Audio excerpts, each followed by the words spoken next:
how much of an unknown can we surprise and delight you and I when we're shopping so that we end up going, oh my God, that was the coolest thing. I didn't see that freaking coming. You're kind of like in my head, tickling me, amusing me, surprising me, delighting me with something that I didn't even know that I wanted or would be thrilled by. But oh man, is this the coolest thing? Now I'm never going to forget it. Welcome to the Customer Commerce Podcast, where technology's fast and biz is a blast. In life and in business, time is precious. It's why customers stay or leave and why businesses succeed or fail. We're here to give a voice to everything that makes business, whether as a customer or as a CEO, easier and more rewarding. Welcome to the Customer Commerce Podcast. Let's dive in. Welcome, ladies and gents, to episode 32.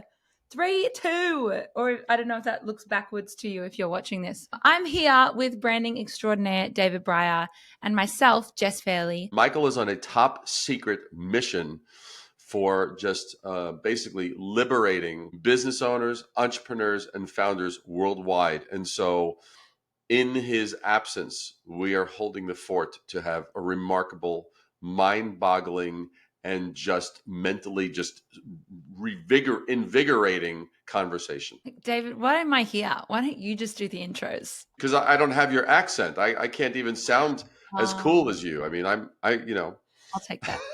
I'll take that. No, but you definitely inspire me to be more, I don't know, exciting with my words. Speaking of exciting and words, you're the branding extraordinaire. You're the words man. And a few topics that we're going to go over today is around certain brands that I think, and we were just discussing it before we hit record, that have nailed being able to put that customer experience and very clever marketing to really appeal to people in this day and age. And if we start off with the first one, I saw this all over my LinkedIn, like different people talking about it. And I thought it was hilarious. And I haven't seen it in Australia yet. I really hope it does come. Actually, I should just go to Coles or Woolworths like this week and check it out in the confectionery aisle.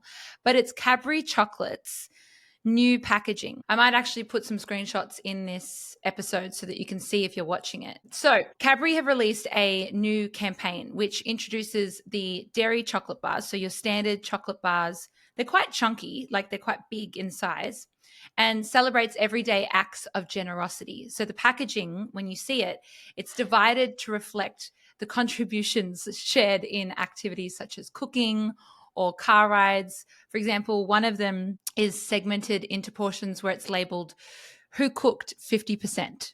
So they get 50% of the chocolate. Then who cleaned 35%, and then who ate 15%. And it's actually drawn in the percentage so that when you're buying the block of chocolate, you see in boxes. I'm gonna pop it. You're gonna have to just stop and then look at what we're showing you now. It's funny, it's relatable to everyone, and it emphasizes, where the generosity goes, and that, those that do a little bit more should deserve more. And I want to discuss this. I want to definitely know your opinion, David, because I feel like this is right up your alley. First of all, I think with a brand like Cadbury, because Cadbury definitely has the name recognition. It's not, a newer brand would not have this opportunity, whereas a brand with their name, because they're recognized for their name, they're recognized for the logo, they're recognized for their color. Mm-hmm. And I think it's a cute. I think it's a very cute, interesting idea. It's kind of like, when some years ago, and they exploded, there was the RX bar. And the RX bar was interesting because what the RX bar did that was very different was that, everybody tried to play the sexy, chocolate shot or the this or the, this or that. They're trying to give it the sex appeal. And they were like 3 eggs, 2 dates, blah, blah, blah, da, da, da, da, da. And it made it so factual. It made everyone look completely not honest and not transparent because they were so forward in that direction. In this way, I think what's interesting, and we're seeing this in so many different places, is the humanity element, is how do you humanize? And what I think is very, very cool. So, it's like and it's doing it. We have the whole pendulum swings of all the various things. I mean, obviously, it could be done in extremes, and that's where different things like, you know, all the there's been a lot of over the last several years. There's been a lot of da da da da da people. That people play can be abused. In this Mm. particular way, I don't think it's being abused. I think it's actually very interesting. It's like, oh, who updated the shared calendar? Who did the shopping? Who drove? Who let them watch who let them choose what to watch? So it acknowledges parenting, it acknowledges Yeah. duties, it acknowledges the different elements. So I think it's an interesting spin. I like it because one, it's different, and branding is the art of differentiation. So I do like the differentiation element. It shows a square of chocolate, and then it Mm. really kind of divvies it out depending on whether it's two or three or four of these roles, and kind of rewarding the producers, which I think is kind of cute. So I think this for me, this definitely gets a thumbs up, because I think what will also occur now. I think is going to be some interesting spin. One is, I think, from a standpoint of shopping, it'll bring people to people will like pick and choose and laugh and chuckle, and there'll be that. If couples are shopping, I think there's going to be, okay, this one's seem a little more, woman centric, and the other one might seem a little more guy centric. It's kind of like, you know it's like who does which duties.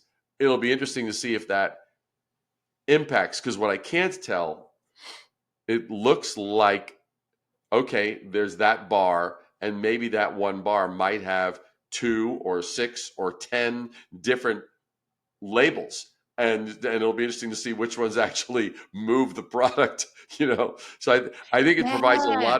a lot of layers of discovery, a lot of layers of insight, because if they say, oh my god, the one that talked about, like, who let the kids, have their milk and cookies after school, that was one that, like, that sold 5 times as much as this other one. I like that because it's fun, it's experiential, and it validates, the people. I think it's smart because it gives you immediate market confirmation of where people are at.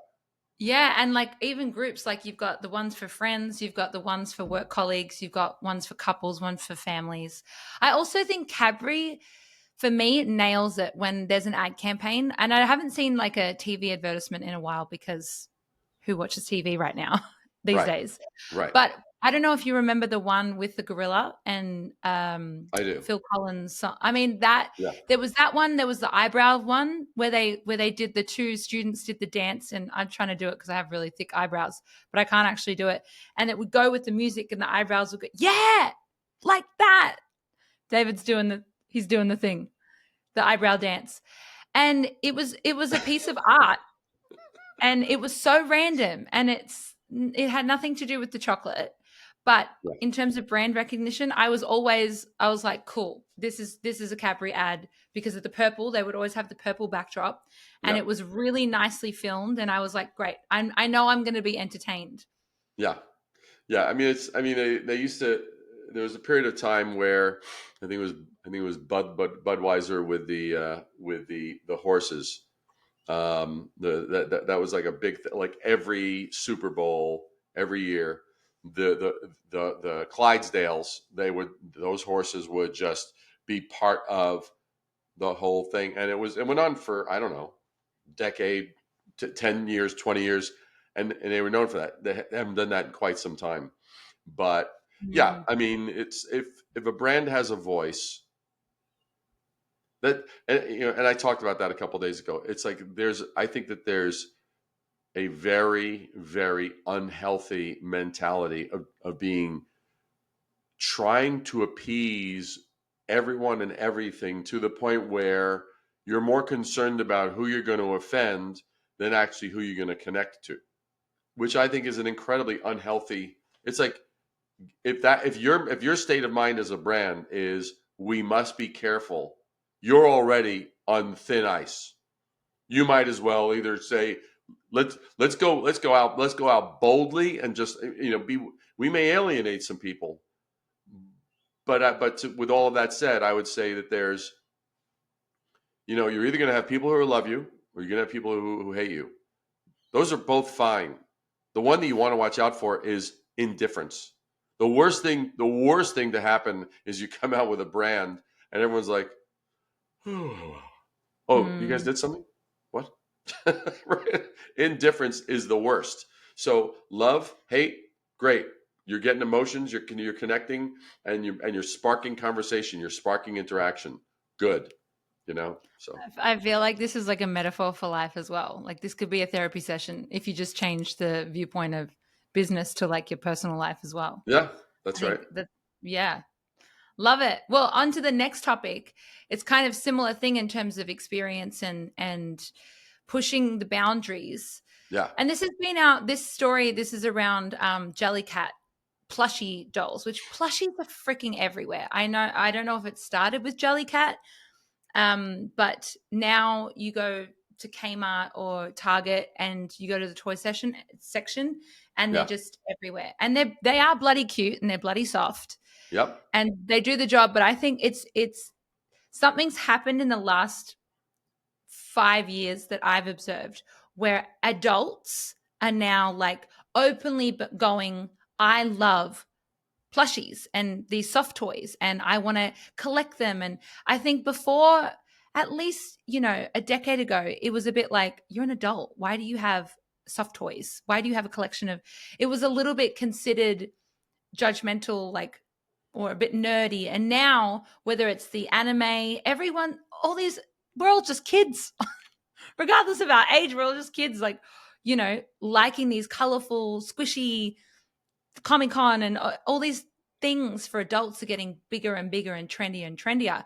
And like this business has collaborated with FAO Schwartz, which David, you were just explaining, is one of the most famous toy stores. Yeah. It was like the flagship toy store in the world, and it was when I was growing up in New York. It was on between 58th and 59th and 5th Avenue. It was in that building where so that was a famous location, just right next to the Waldorf Astoria, right next to Central Park. Yeah. So it's Jellycat and FAO Schwartz have collaborated into this diner. It's an actual diner experience of these plushy toys. So they have pizza, hot dogs, cupcakes, coffee, croissants. There's a croissant one, which I'm going to link in this video because it was one of my favorites. I was like, I will happily buy one of these croissant plushies. Yeah. And they do a full in-store experience like a diner. So you want to buy your hot dog? Great. They're going to grab it and they're going to cook the sausage and it's all toys in a pan and they've got the chef hats on and they're literally reenacting like kind of like playing pretend, and then you get this toy at the end. So that's what we're referring to. I think there's a spectrum of customer experience. So on one end of the spectrum, and this is now I would say the lowest end of the spectrum, is like a shopping experience shouldn't be something you tolerate. It should be something that kind of at least has a sense of sort of anticipating what you and I are going to need. So we go to the site, if we're shopping online or in a store, it can be either way, but it's going to be something that it's easy. Finding what we were looking for is easy.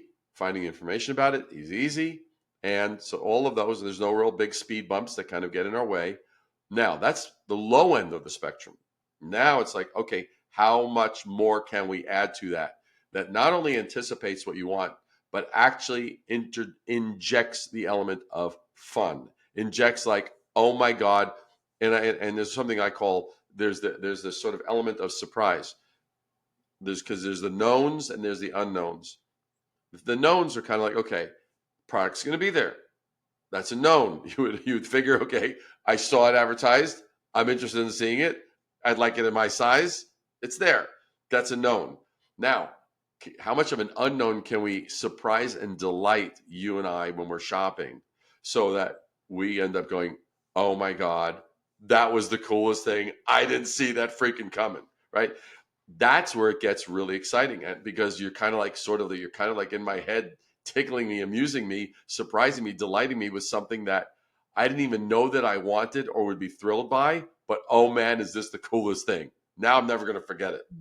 Which But brings in that that's the thing that I think FAO is reclaiming, because they've been known for that in the past. that's cool that they're always, no matter how long they've been around, looking in the future and going, how else can we stretch it? And also not just trying to come up with them themselves, but also look at that. We were talking about collaborations last week, but Yeah, look at the people that are already doing it. And rather than being like, oh, we have to come up with a whole experience ourselves, find another business that's owning that area of, of product that is in demand or very yeah, popular, and being yeah, like, great, we have an audience, you have an audience, let's push it together. And then it creates more power and definitely more buzz.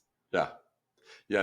In fact, there was a rebrand that was done for FAO probably about 20 years ago or something like that, and that's when they actually had one of the best slogans that I'd seen in a long time, which was "Wish Big." I thought that was the coolest. I thought that was the coolest freaking slogan. It was like "Wish Was it Big," all?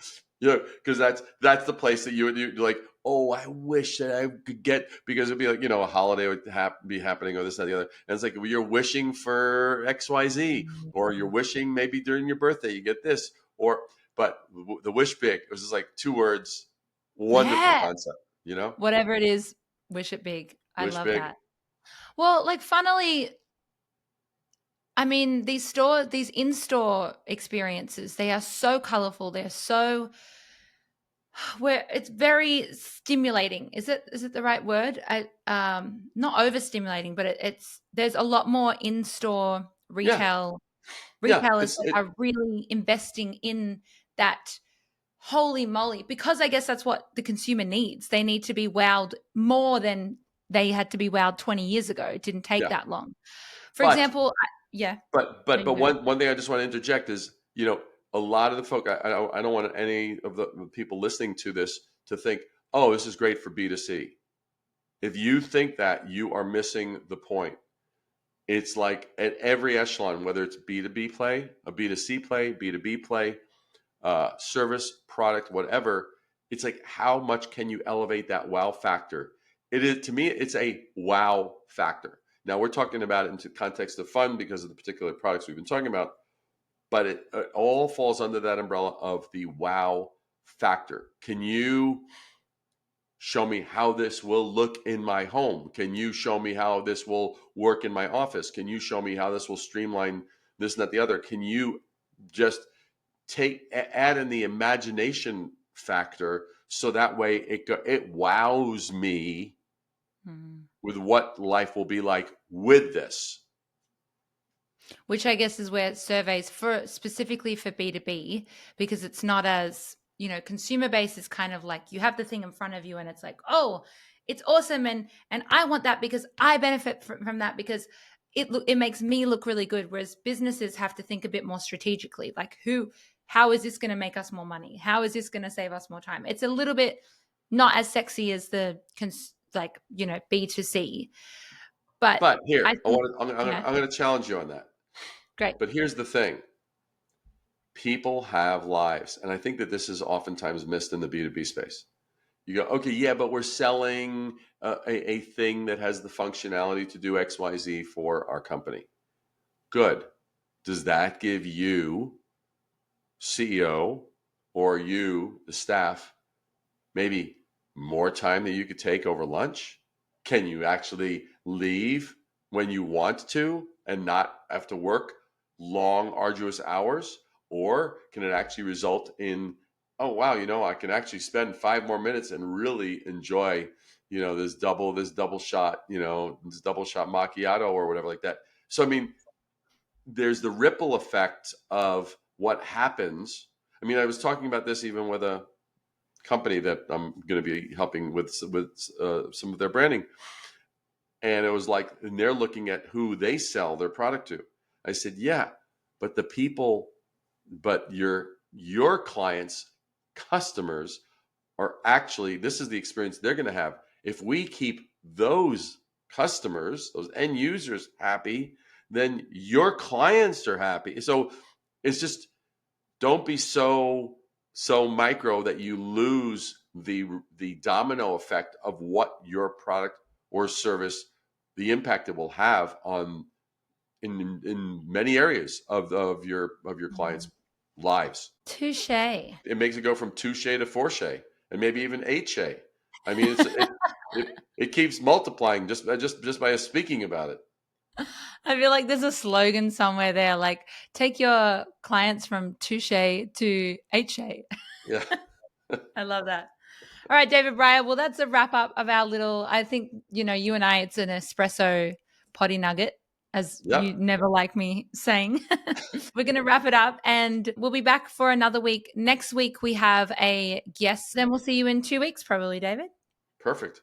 Love it. Love it. See you All guys. right. Thanks for joining us today. We hope you had an awesome time leaving you with ideas on how to improve your business and wow customers. If you'd like to leave a real customer's story, head to the link in our show notes and cuss away. Love the show? Please subscribe and leave a review because that enables us to help more businesses in building real relationships with customers and grow more rapidly. See you next time.